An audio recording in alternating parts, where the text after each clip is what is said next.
नमस्कार साथियों, दून पाठशाला में आप सभी का बहुत बहुत स्वागत है। और आज का जो पहला सवाल वो आपके सामने है। पहला सवाल कह रहा है कि अंग्रेजी शासन का प्रभाव किस क्षेत्र में अधिक पड़ा। तो अंग्रेजी शासन का प्रभाव वैसे तो आर्थिक रूप में भी क्षेत्र में भी पड़ा था, राजनीतिक क्षेत्र में भी पड़ा था, धार्मिक क्षेत्र में भी पड़ा था और मनोवैज्ञानिक क्षेत्र में भी पड़ा था। लेकिन सबसे ज़्यादा जो असर हुआ था ये आपके आर्थिक क्षेत्र में देखने को मिला था। इस वजह से जो ए ऑप्शन होगा ये आपका सही आंसर होगा। अगला क्वेश्चन है। अगला क्वेश्चन आपके दो सूचियाँ दी गई हैं और एक तरफ आपके ब्रिटिश उपनिवेशात के चरण दिए गए, दूसरी तरफ इनकी विशेषता दी गई है और आपको इनको सही सुमेलित करना है। तो जो वाणिज्यिक चरण था ये आपके 1757 से 1813 तक चला था और इसमें आपके इसकी जो विशेषता थी आपका एकाधिपत्य व्यापार और प्रत्यक्ष विनियोग का काल था ये। जो औद्योगिकरण का जो चरण था ये आपके 1813 से 1860 तक था और इसमें आपके मुक्त व्यापार का काल इसको माना जाता है। और जो वित्तीय पूंजीवाद का जो चरण था ये आपका 1860 से लेकर 1947 तक था और इसमें आपके ब्रिटिश पूंजी के निवेश का काल इसे माना जाता है। तो इस तरह से आप इनको अगर मिलाने की कोशिश करोगे तो जो ए ऑप्शन होगा ये आपका सही आंसर होगा। अगला क्वेश्चन है। अगला क्वेश्चन कह रहा है कि भारत में अंग्रेजों की लूट किस महत्वपूर्ण घटना के बाद शुरू की गई थी। तो अंग्रेजों की जो लूट शुरू हो गई थी, आपकी जो प्लासी का युद्ध हुआ था 1757 में, इस युद्ध के बाद अंग्रेजों की लूट शुरू हो गई थी भारतीय क्षेत्र में। इस वजह से जो ए ऑप्शन होगा ये आपका सही आंसर होगा। और ध्यान रखना, प्लासी का युद्ध आपके 1757 में अंग्रेजों और सिराजुद्दौला के बीच हुआ था, जिसमें अंग्रेजों की तो विजय हुई थी, सिराजुद्दौला की हार हुई थी। और ये मीर जाफर और अन्य लोगों की गद्दारी की वजह से सिराजुद्दौला ये युद्ध हार गए थे। जो बक्सर का युद्ध हुआ था ये आपके 1764 में हुआ था और ये युद्ध आपके अंग्रेजों और संयुक्त सेना के बीच हुआ था। और संयुक्त सेना में एक तो आपके अवध के नवाब थे, दूसरे आपके मुगल शासक शाह आलम द्वितीय थे और तीसरे आपके बंगाल के नवाब मीर कासिम थे। इन तीनों की संयुक्त सेना को अंग्रेजों ने इस युद्ध में हरा दिया था। और ये ध्यान रखना, 1764 में ये युद्ध हुआ था और इस युद्ध के बाद इनके साथ अलग अलग संधियाँ की गई, जिनको इलाहाबाद की संधि के नाम से जाना जाता है। जो 1813 का जो चार्टर एक्ट था, इसमें जो कंपनी का जो व्यापार करने का जो एक अधिकार था भारत के लोगों के साथ, इस व्यापार करने के एक अधिकार को समाप्त कर दिया गया और चीन और चाय का व्यापार के अधिकार इनके पास रहने दिया गया था। तो इस हिसाब से जो ए ऑप्शन होगा ये आपका सही आंसर होगा। अगला क्वेश्चन है। अगला क्वेश्चन करा कि ब्रिटिश काल में भारत में निम्नलिखित में से किस भू राजस्व व्यवस्था को नहीं अपनाया गया था। तो जो स्थायी बंदोबस्त है इसको तो भारत में अपनाया गया था और इस स्थायी बंदोबस्त की शुरुआत भारत में आपके लॉर्ड कॉर्नवालिस ने की थी और इसकी शुरुआत आपके 1793 में की गई थी। और ये आपके जो उपज का जो 90% जो भाग देना होता था ये आपके अंग्रेजों को देना होता था और ये आपके 19% भूमि पर इसको लागू किया गया था। और इसमें जो स्थायी बंदोबस्त में जो आपके वसूली का जो अधिकार दिया गया था ये आपके जमींदार को दिया गया था। तो स्थायी बंदोबस्त तो भारत में लागू की गई थी। जो रैयत वाली व्यवस्था ये भी भारत में लागू की गई थी और रैयत वाली व्यवस्था की शुरुआत भारत में 1820 में शुरू की गई थी। और इसमें आपके कर्नल रीड और थॉमस जो मुनरो थे, इनके नेतृत्व में इस रैयत वाली व्यवस्था को लाया गया था और ये 51% क्षेत्रफल पर इसको लागू किया गया था। और इसमें उपज का 50% आपके अंग्रेजों को देना होता था और रैयत का मतलब किसान होता है। और इसमें जो वसूली का जो अधिकार था सीधा जो अंग्रेज थे सीधे किसानों से वसूली करते थे। जो मालवाड़ी व्यवस्था थी ये भी भारत में लागू की गई थी और 1822 में मालवाड़ी व्यवस्था को भारत में लागू किया गया था और होल्ट मैकेंजी के नेतृत्व में इसको शुरू किया गया था। और इसमें जो डील की गई थी या जो मतलब वसूली का जो अधिकार दिए गए थे या टैक्स को इकट्ठा करने का या भू राजस्व इकट्ठा करने का जो अधिकार दिया गया था, ये जो गांव का जो मुखिया होता था उसको दिया गया था। माल का मतलब होता गांव। और इसमें जो उपज का जो होता था इसमें भी 50% की वसूली की जाती थी। जो लेकिन जो देयशाला व्यवस्था ये भारत में लागू नहीं की गई थी और आपको ये बताना था कि भारत में कौन सी व्यवस्था लागू नहीं की गई थी। तो देयशाला व्यवस्था भारत में लागू नहीं हुई थी। इस वजह से जो डी ऑप्शन होगा ये आपका सही आंसर होगा। अगला क्वेश्चन है। अगला क्वेश्चन करा कि भारत में प्रथम रेल लाइन किसने बिछाई थी। तो भारत में जो पहली रेल लाइन बिछाने का जो काम किया था ये आपके लॉर्ड डलहौजी के समय हुआ था। इस वजह से जो सी ऑप्शन होगा ये आपका सही आंसर होगा। और इस रेल लाइन की शुरुआत आपके 1853 में हुई थी और ये मुंबई से ठाणे के बीच ये पहली रेल लाइन चली थी। इस वजह से जो सी ऑप्शन होगा आपका सही आंसर होगा। और जो वॉरेन हेस्टिंग्स थे ये बंगाल के पहले गवर्नर जनरल थे। अगला क्वेश्चन है। अगला क्वेश्चन करा कि भारत से ब्रिटिश की ओर संपत्ति का अपवहन या ड्रेन ऑफ वेल्थ का सिद्धांत किसने प्रतिपादित किया था। जो ड्रेन ऑफ वेल्थ का जो सिद्धांत दिया था ये आपके दादा भाई नौरोजी ने दिया था। और दादा भाई नौरोजी थे ये आपके उदारवादी दल के नेता थे और ये आपके 3 बार कांग्रेस के अध्यक्ष भी बने थे। और पहली बार तो ये आपके 1986 में कांग्रेस के अध्यक्ष बने थे, दूसरी बार आपके 1893 में अध्यक्ष बने थे और तीसरी बार आपके 1906 में आपके कांग्रेस के अध्यक्ष बने थे। वहीं जो गोपाल कृष्ण गोखले हैं ये भी आपके उदारवादी दल के नेता थे और ये कांग्रेस के शुरुआती नेता थे और ये आपके महात्मा गांधी के राजनीतिक गुरु भी रहे थे। और इन्होंने 1905 में आपके कांग्रेस की भी अध्यक्षता की थी। और ये जो 1905 का जो कांग्रेस का अधिवेशन हुआ था ये आपके बनारस में हुआ था और इसकी अध्यक्षता आपके गोपाल कृष्ण गोखले जी ने की थी। और इसी गोपाल कृष्ण गोखले ने आपके 1905 में आपके servant of society of India servant of India society की भी स्थापना की थी, तो ध्यान रखना। और जो सुरेंद्र नाथ बनर्जी थे, ये भी आपके उदारवादी दल के नेता थे। और जो 1895 का जो कांग्रेस का अधिवेशन हुआ था, इसकी अध्यक्षता भी आपके सुरेंद्र नाथ बनर्जी ने की थी, और यह अधिवेशन आपके कलकत्ता में हुआ था। और इसी सुरेंद्र नाथ बनर्जी ने आपके 1876 में इंडियन नेशनल एसोसिएशन का भी गठन किया था। और जो लाला लाजपत राय, ये आपके गरम दल के नेता हैं, समाज सुधारक के क्रांतिकारी थे। और ये लाल पाल की जो त्रिगुट था, इसमें ये लाला लाजपत भी एक थे। और इनको पंजाब केसरी के नाम से जाना जाता है। और जो 1928 में जो साइमन कमीशन भारत में आया था, उसके विरोध में इनके ऊपर लाठी से प्रहार किया गया था। और इनके सिर पे गंभीर चोट लगी थी, इस वजह से इनकी मृत्यु हो गई थी। तो इसमें जो बी ऑप्शन होगा, ये आपका सही आंसर होगा। अगला क्वेश्चन है।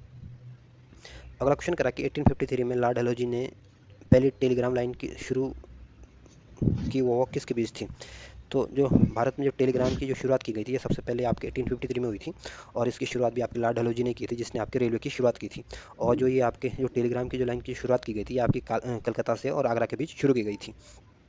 तो जो डी ऑप्शन होगा, ये आपका सही आंसर होगा। और जो मुंबई और ठाणे के बीच चली गई थी, आप भारत की पहली रेल चली थी। तो इसमें डी ऑप्शन सही आंसर होगा। अगला क्वेश्चन है। अगला क्वेश्चन कह रहा है कि भारत में ब्रिटिश भू राजस्व प्रणाली में निम्नलिखित में से किसने अधिक लाभ प्राप्त किया था? तो भारत में जो ब्रिटिश भू राजस्व प्रणालियाँ अपनाई गई थी, इसमें जो सबसे अधिक लाभ प्राप्त हुआ था, ये आपके जमींदारों को मिला था। तो इस वजह से सी ऑप्शन होगा, ये आपका सही आंसर होगा। अगला क्वेश्चन है। अगला क्वेश्चन कह रहा है कि भारत में सबसे पहला सूती वस्त्र मिल किस शहर में स्थापित किया गया था? तो जो भारत में पहला सूती वस्त्र मिल स्थापित किया गया था, इसकी स्थापना आपके 1854 में की गई थी।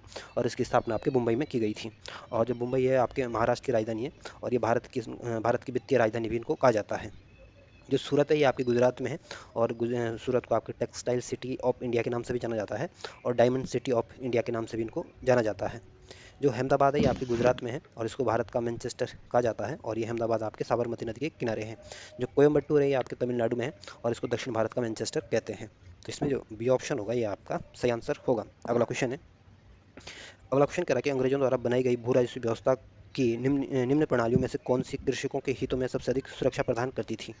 तो जो बंगाल में जो स्थायी भूमि व्यवस्था शुरू की गई थी, या स्थायी बंदोबस्त की जो शुरुआत हुई थी, इसमें तो जो वसूली का अधिकार दिया गया था, आपके जिम्मेदारों को दिया गया था। और जो मालवाड़ी व्यवस्था थी, इसमें जो वसूली का जो अधिकार दिया गया था, ये आपके गांव के मुखिया को दिया गया था। लेकिन जो रैयतवाड़ी सिस्टम था, इसमें आपके किसानों से सीधा अंग्रेज भू राजस्व व्यवस्था लेते थे, या टैक्स लेते थे। तो इसमें किसानों की जो सुरक्षा की व्यवस्था की गई थी, आपकी रैयतवाड़ी व्यवस्था में की गई थी। इस वजह से जो बी ऑप्शन होगा, ये आपका सही आंसर होगा।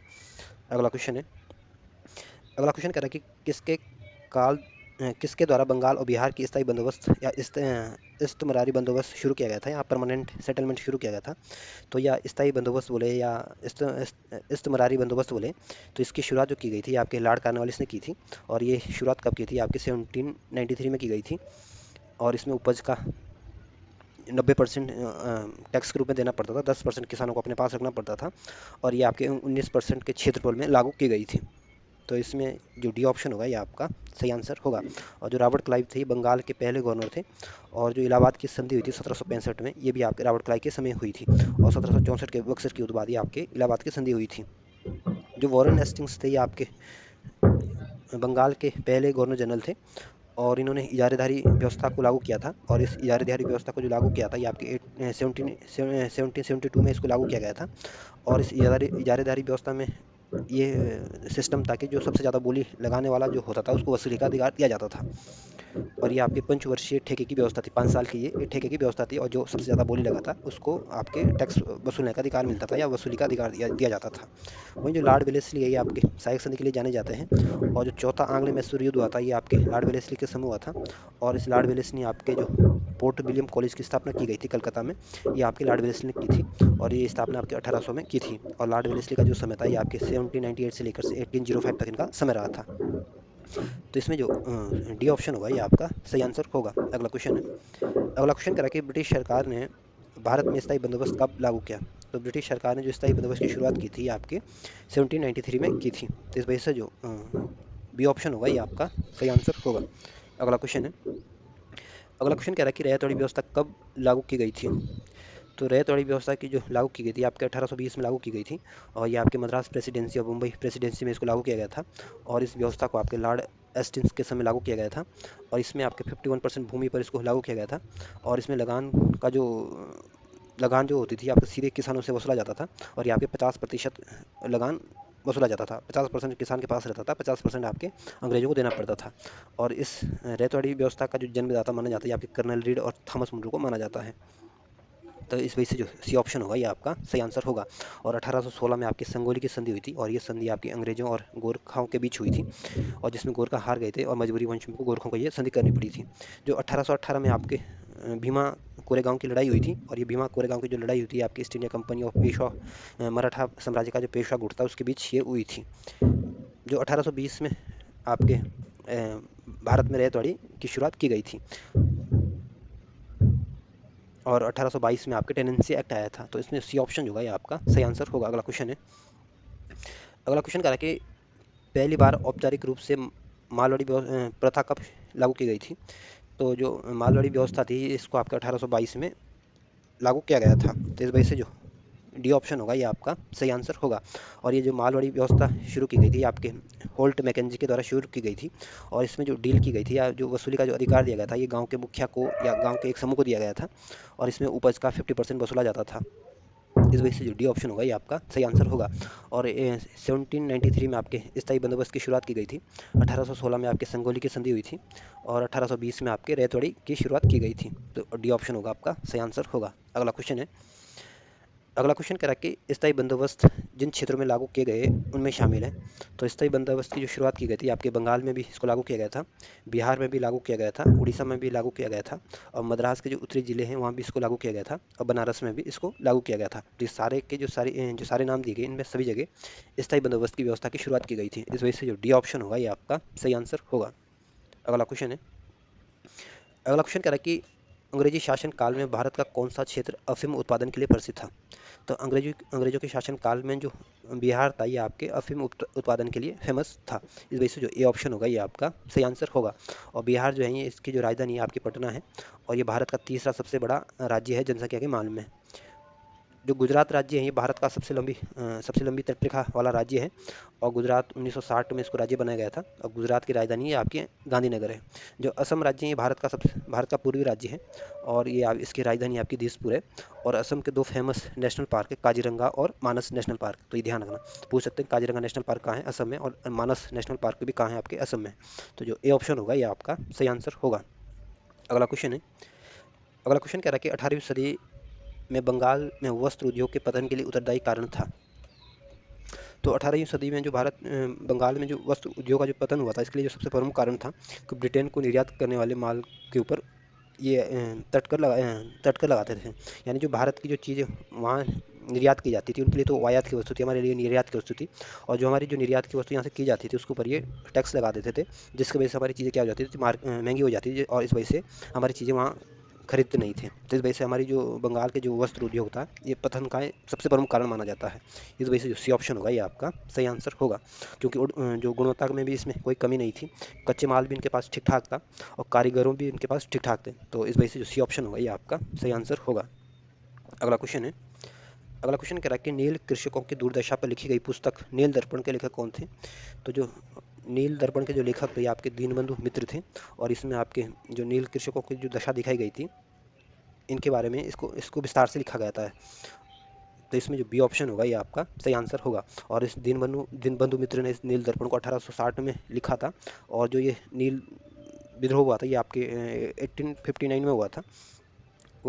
जो ऑप्शन ए है बंकिम चंद्र चटर्जी, ये बांग्ला भाषा के प्रसिद्ध उपन्यासकार थे, कवि भी थे, पत्रकार भी थे। और जो भारत का जो राष्ट्रीय गीत है ये इसकी रचना आपके बंकिम चंद्र चटर्जी द्वारा की गई थी। जो रविंद्रनाथ टैगोर है ये भारत का जो राष्ट्रगान लिखा था ये आपके रविंद्रनाथ टैगोर ने लिखा था। और जो बांग्लादेश का जो राष्ट्रगान है सोनार बांग्ला, इस राष्ट्रीय गान को भी आपके रविंद्रनाथ टैगोर के ही द्वारा लिखा गया था। और 1913 में इनको गीतांजलि के लिए साहित्य का नोबेल पुरस्कार भी दिया गया था।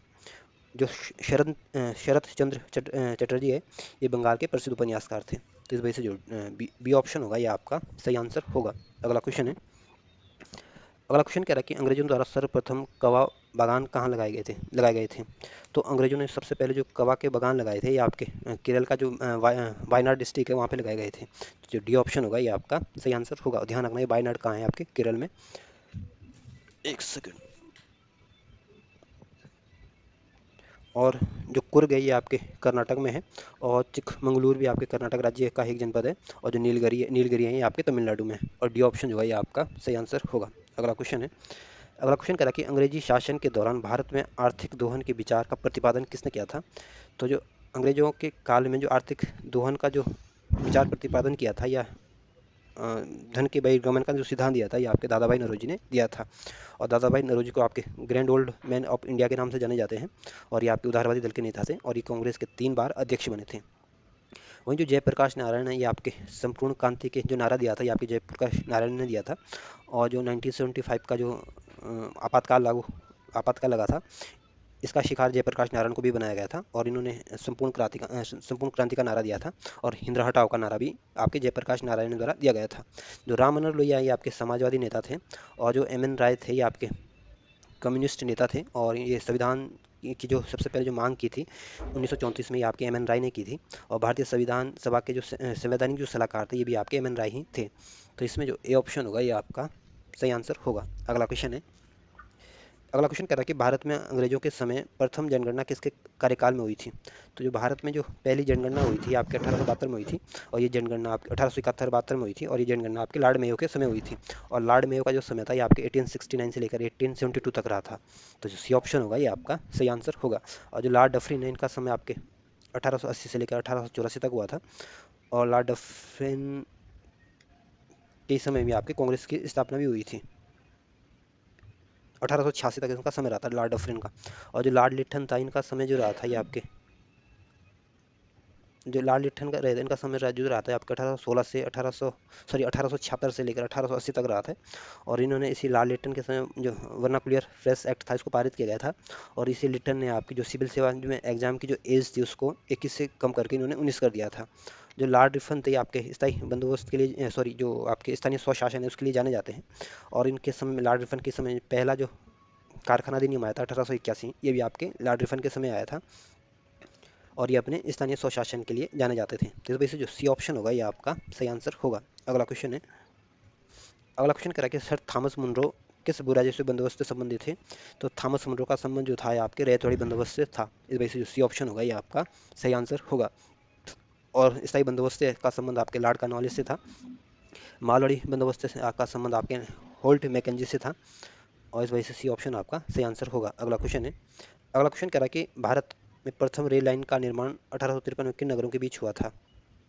तो जो 1853 में जो रेल मार्ग का जो निर्माण हुआ था ये आपके लॉर्ड डलहौजी के समय हुआ था। और ये पहली बार जो किया गया था ये आपके मुंबई और ठाणे के बीच किया था। इस वजह से जो बी ऑप्शन होगा ये आपका सही आंसर होगा। और जो मद्रास है ये आपके कर्नाटक में, गुंटूर आपके तमिलनाडु में है। और दिल्ली जो है ये भारत की राजधानी है। और 1912 में दिल्ली भारत की राजधानी बनी थी। और आगरा आपके ताजमहल के लिए जाना जाता है। और बी ऑप्शन होगा आपका सही आंसर होगा। अगला क्वेश्चन है। अगला क्वेश्चन क्या है कि स्वतंत्रता पूर्व अवधि में ब्रिटिश सरकार द्वारा भारत में आधुनिक शिक्षा का प्रसार करने का मुख्य उद्देश्य था। तो आज़ादी से पहले जो ब्रिटिश सरकार का जो आधुनिक शिक्षा का जो प्रसार करने का जो इनका मुख्य उद्देश्य था, इनका मुख्य उद्देश्य था कि भारतीय लोगों को एक क्लर्क बना सकें। और इनकी जो ये ताना बाना है इसको ये बनाए रख सकें। और इसलिए इन्हें छोटे प्रशासनिक पदों पर नियुक्त करना करना था ताकि इनका काम आसानी से चल सके। इसलिए भारत के लोगों को शिक्षित करना चाहते थे। और ये ऑप्शन ये कह रहा है कि छोटे प्रशासनिक पदों पर नियुक्त हेतु शिक्षित भारतीयों की आवश्यकता थी इनको। इस वजह से ये शिक्षा का इन्होंने प्रसार किया था। इस वजह से जो ए ऑप्शन होगा ये आपका सही आंसर होगा। और ना ही भारतीय संस्कृति को प्रोत्साहन देना चाहते थे। भारतीय संस्कृति को तो ये बहुत निकृष्ट मानते थे या उसको बहुत खराब मानते थे। और नहीं भारतीय लोगों को ये आधुनिक बनाना चाहते थे। ये तो चाहते थे जैसे जिस अवस्था में हमें उसी अवस्था में रहे। ये तो अपने फायदे के लिए कर रहे थे ये। अगला क्वेश्चन है। अगला क्वेश्चन कह रहा है कि स्थायी बंदोबस्त के तहत जमींदारों को पूरे लगान भू राजस्व का कितना प्रतिशत राजस्व के रूप में देना तय किया गया था। तो जो स्थायी बंदोबस्त थी इसमें आपके 89 या 90% के आसपास जो था ये आपके जमींदारों को देना पड़ता था। और मात्र 10 या 11% जो था ये किसान अपने पास रखते थे। तो इसमें वसूली का जो अधिकार था ये आपके जमींदारों को दिया गया था भू राजस्व व्यवस्था के तहत स्थायी बंदोबस्त में। और ये आपके 89% भूभाग पर भू राजस्व इनको देना पड़ता था। इस वजह से जो ए ऑप्शन होगा ये आपका सही आंसर होगा। और ये आपके जो स्थायी बंदोबस्त थी इसकी शुरुआत 1793 में की गई थी। और लॉर्ड कॉर्नवालिस ने इसकी शुरुआत की थी। और ये आपके 19% के क्षेत्रफल पर इसको लागू किया गया था। और ये आपके बंगाल, बिहार, उड़ीसा, बनारस, आदि क्षेत्रों में इसको लागू किया गया था। इस वजह से जो ए ऑप्शन होगा ये आपका सही आंसर होगा। अगला क्वेश्चन है। अगला क्वेश्चन कह रहा है कि रैयतवाड़ी व्यवस्था किन क्षेत्रों में लागू की गई थी। तो रैयतवाड़ी जो शुरुआत जो की थी 1820 में हुई थी, और ये इसकी जो जन्मदाता माने जाते हैं आपके कर्नल रीड और थॉमस मुंड्रो के माने जाते हैं। और ये रैयतवाड़ी व्यवस्था आपके मद्रास प्रेसिडेंसी में भी इसको लागू किया गया था, बम्बई प्रेसिडेंसी में भी इसको लागू किया गया था, पूर्वी बंगाल में भी इसको लागू किया गया था, असम में भी इसको लागू किया गया था, कर्नाटक के कुर्ग में भी इसको लागू किया गया था। तो ये सारे के सारे जगह इसको लागू किया गया था। इस वजह से जो डी ऑप्शन होगा ये आपका सही आंसर होगा। अगला क्वेश्चन है। अगला क्वेश्चन कह रहा है कि उत्तरी भारत में भूमि कर व्यवस्था के प्रवर्तक किसे माना जाते हैं। The father of land settlement of north India. तो जो मार्टिन बर्ड थे, इनको उत्तरी भारत में भूमि कर व्यवस्था के प्रवर्तक माने जाते हैं। इस वजह से जो ए ऑप्शन होगा ये आपका सही आंसर होगा। और जो कैप्टन रीड थे, इनका संबंध आपके रैयतवाड़ी सिस्टम से था। थॉमस मुंड्रो का संबंध भी आपके रैयतवाड़ी व्यवस्था से ही था। और चार्ल्स ग्रांट का संबंध आपके स्थायी बंदोबस्त से था। और ये ऑप्शन आपका सही आंसर होगा। अगला क्वेश्चन है। अगला क्वेश्चन कह रहा है कि समस्त अंग्रेजी भारत की सर्वाधिक भूमि पर अपनाई गई भू राजस्व व्यवस्था थी। समस्त अंग्रेजी भारत सरकार की सर्वाधिक भूमि यानी 51% भूमि अपनाई गई थी। तो जो रैयतवाड़ी व्यवस्था थी आपकी 51% भूमि पर इसको अपनाया गया था। और स्थायी बंदोबस्त आपके 19% भूमि पर इसको अपनाया गया था। और जो मालवाड़ी व्यवस्था थी आपकी 30% की भूमि पर इसको अपनाया गया था। तो इस वजह से जो बी ऑप्शन होगा ये आपका सही आंसर होगा। अगला क्वेश्चन है। अगला क्वेश्चन कह रहा है कि भारत में उपनिवेशिक काल में हिटली आयोग का उद्देश्य था। तो जो हिटली आयोग का जो स्थापना की गई थी आपकी 1929 में की गई थी। और इसका जो मुख्य उद्देश्य था आपके श्रमिकों की मौजूदा परिस्थितियों पर प्रतिवेदन की सिफारिशों को प्रस्तुत करना था। तो इस वजह से जो बी ऑप्शन होगा ये आपका सही आंसर होगा। अगला क्वेश्चन है। अगला क्वेश्चन कह रहा है कि भारत में भारतीयों द्वारा 1881 में स्थापित हुआ तथा उनके प्रबंधन में चलने वाला समिति देयता का प्रथम बैंक था। तो जो अवध कमर्शियल बैंक, इसकी स्थापना आपकी 1881 में की गई थी। और इसकी स्थापना आपके भारतीयों ने ही की थी। और ये इसको चलने वाला जो सीमित देयताओं का प्रथम बैंक माना जाता था। तो बी ऑप्शन जो है ये आपका सही आंसर होगा। और जो हिंदुस्तान कमर्शियल बैंक है, इसकी स्थापना मुंबई में 1906 में की गई थी। और जो पंजाब नेशनल बैंक, इसकी स्थापना 1894 में की गई थी।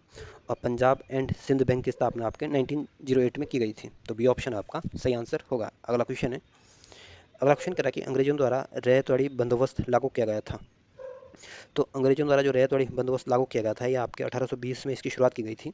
और इसमें वसूली का आपका 50% किसानों से वसूला जाता था। और इसको सबसे पहले आपके मद्रास प्रेसिडेंसी और बम्बई प्रेसिडेंसी में इसको लागू किया गया था। इस वजह से जो डी ऑप्शन होगा ये आपका सही आंसर होगा। और ध्यान रखना, ये जो रैयतवाड़ी बंदोबस्त की शुरुआत की गई थी 1820 में की गई थी। और इसमें 50% इसमें वसूली की जाती थी। और ये सबसे पहले मद्रास और मुंबई में लागू की गई थी। अगला क्वेश्चन है। अगला क्वेश्चन कह रहा है कि भारत में उपनिवेशी शासन के संदर्भ में 1883 में पारित इल्बर्ट बिल का उद्देश्य था। तो जो इल्बर्ट बिल आया था ये आपके 1883 में आया था। और ये आपके लॉर्ड रिफन के समय आया था। और इसमें आपके यूरोप के जो लोग थे, उनके विरुद्ध भारतीय न्यायाधीशों द्वारा मुकदमा की सुनवाई के लिए इल्बर्ट बिल प्रस्तुत किया गया था। लेकिन इसमें यूरोप वासियों के द्वारा विरोध के कारण इसको बिल को वापस लेना पड़ा। और अंग्रेजों द्वारा इस विधेयक के विरोध में विद्रोह किया था। और इसलिए इसको श्वेत विद्रोह का नाम दिया गया था। तो इसमें जो ए ऑप्शन यही कह रहा है कि जहाँ तक अदालतों को दंडिक अधिकारिता का संबंध था, भारतीय और यूरोपीय लोगों को बराबरी पर रोकना था। इसलिए इस बिल को लाया गया था। लेकिन अंग्रेजों ने इसका विरोध किया था, जिसके लिए इसको श्वेत विद्रोह का नाम भी दिया गया था। तो जो ए ऑप्शन होगा ये आपका सही आंसर होगा। अगला क्वेश्चन है। अगला क्वेश्चन, इसमें दो सूचियाँ दी गई और आपको इनको सही सुमेलित करना है। तो बड़े सामंतों को जो आवंटित भूमि दी जाती थी, आपकी जो जागीरदारी जो प्रणाली थी, इसमें आपके बड़े बड़े जो सामंत होते थे उनको ये भूमि दी जाती थी। और माल गुजारी की इजारादारों अथवा तहसीलदारों के जो आवंटित भूमि थी आपकी, ये आपकी जमींदारी प्रणाली के तहत दी जाती थी। और उप किराएदारों पर देने, गिरवी रखने, हस्तांतरण करने, उपहार देने या विक्रय करने का जो अधिकार सहित प्रत्येक किसान को जो आवंटित भूमि थी, तो ये आपके रैयतवाड़ी जो प्रणाली थी, इसके तहत आपके जो किसान होते थे, इनके साथ डील की गई थी। और ये अपने इसमें गिरवी भी रख सकते थे, इसमें विक्रय भी कर सकते थे, उपहार में भी दे सकते थे। और ये सारे राइट्स आपके किसानों को दिए गए थे। तो ये सारा सिस्टम आपके रैयतवाड़ी प्रणाली में शुरू था।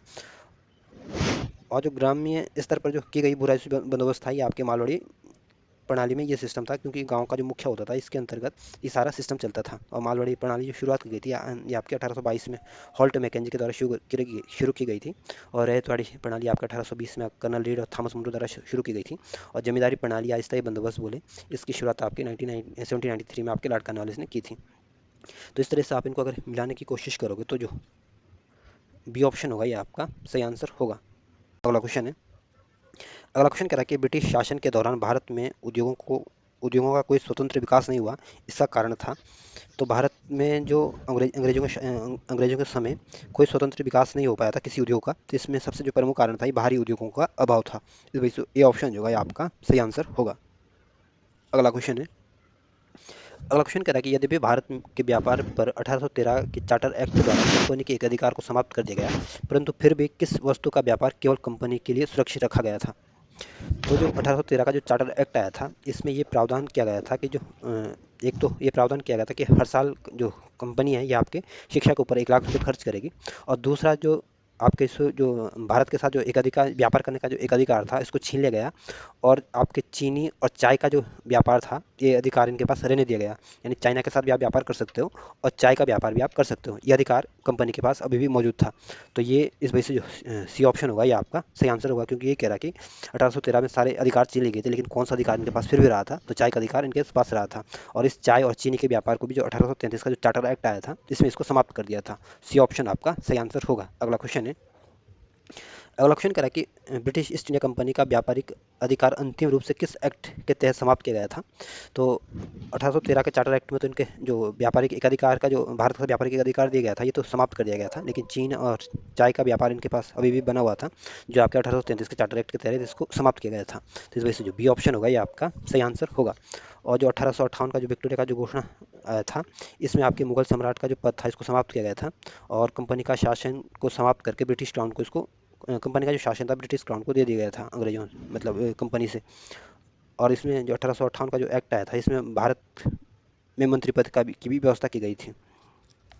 तो इसमें जो बी ऑप्शन होगा ये आपका सही आंसर होगा। अगला क्वेश्चन है, अगला क्वेश्चन कह रहा है कि स्थायी बंदोबस्त 1793 के अंतर्गत जमींदारों से अपेक्षा की गई थी कि वे खेतियारों को पट्टा जारी करेंगे, और अनेक जमींदारों ने पट्टा जारी नहीं किए, इसका क्या कारण था। तो 1973 में जो स्थायी बंदोबस्त लागू किया गया था, और अंग्रेजों जमींदारों से अपेक्षा की गई थी कि वो पट्टा जारी करेंगे, लेकिन ऐसा उन्होंने इसलिए नहीं करा क्योंकि जमींदारों के ऊपर कोई गवर्नमेंट का कोई कंट्रोल नहीं था। इस वजह से जो बी ऑप्शन होगा ये आपका सही आंसर होगा, क्योंकि ये कह रहा है कि जमींदारों के ऊपर कोई सरकारी नियंत्रण नहीं था। अगला क्वेश्चन है, अगला क्वेश्चन इसमें 3 कथन दिए गए और आपको बताना कि इसमें कौन कौन से कथन सही है। पहला कथन कह रहा है कि स्थायी बंदोबस्त के तहत सरकार ने जमींदारों से हमेशा हमेशा के लिए लगान निश्चित किया, और इस कारण इसे स्थायी बंदोबस्त कहा गया। तो पहला कथन बिल्कुल ठीक है, जो स्थायी बंदोबस्त की शुरुआत की गई थी आपके 1793 में की गई थी, और इसमें जमींदारों से इसके तहत सरकार ने जमींदारों में हमेशा हमेशा के लिए इस लगान को निश्चित कर दिया गया, और इसलिए इन्होंने बहुत ज़्यादा मात्रा में इनको वसूली का अधिकार दे दिया था। 90% लगा दिया था कि 90% आपको अंग्रेजों को देना पड़ेगा और 10% आपके किसानों और अपने पास लगाना पड़ेगा। तो इसलिए इन्होंने उनको लगा कि इसके बाद हम अपना रेवेन्यू तो बढ़ा नहीं पाएंगे, इस वजह से इन्होंने पहले बहुत ज़्यादा लगा दिया था। तो पहला कथन बिल्कुल ठीक है। दूसरा कथन कह रहा है कि रैयत वाड़ी व्यवस्था के तहत सरकार ने रैयतों से लगान निश्चित किया, और इसी कारण से रैयत वाड़ी व्यवस्था कहा जाता है। तो दूसरा कथन भी ठीक है, जो रैयत वाड़ी व्यवस्था की शुरुआत की गई थी 1820 में शुरू की गई थी, और ये आपके इसमें सीधे किसानों से इस व्यवस्था को सीधे किसानों से वसूली की जाती थी, इसलिए इसको रैयत का मतलब किसान होता है, इसलिए इसको रैयत वाड़ी व्यवस्था भी कहते हैं। तीसरा कथन कह रहा है कि मालवाड़ी व्यवस्था के तहत प्रत्येक खेत के आधार पर भू राजस्व निर्धारित नहीं किया गया, बल्कि प्रत्येक महाल के अनुसार निश्चित किया गया था, इसलिए इस व्यवस्था को मालवाड़ी व्यवस्था कहलाती है। तो तीसरा कथन भी ठीक है, मालवाड़ी व्यवस्था के तहत प्रत्येक खेत का आधार पर भू राजस्व निर्धारित नहीं किया गया था, बल्कि प्रत्येक गांव के आधार पर ये निर्धारित किया जाता है कि इस गांव से लमसम इतना रेवेन्यू देना पड़ेगा, या इतनी जो टैक्स देना पड़ेगा, इसलिए इसको मालवाड़ी व्यवस्था भी कहते हैं, और इसको आपके 1822 में इसको लागू किया गया था। तो तीनों के तीनों कथन ठीक है, इस वजह से जो डी ऑप्शन होगा ये आपका सही आंसर होगा।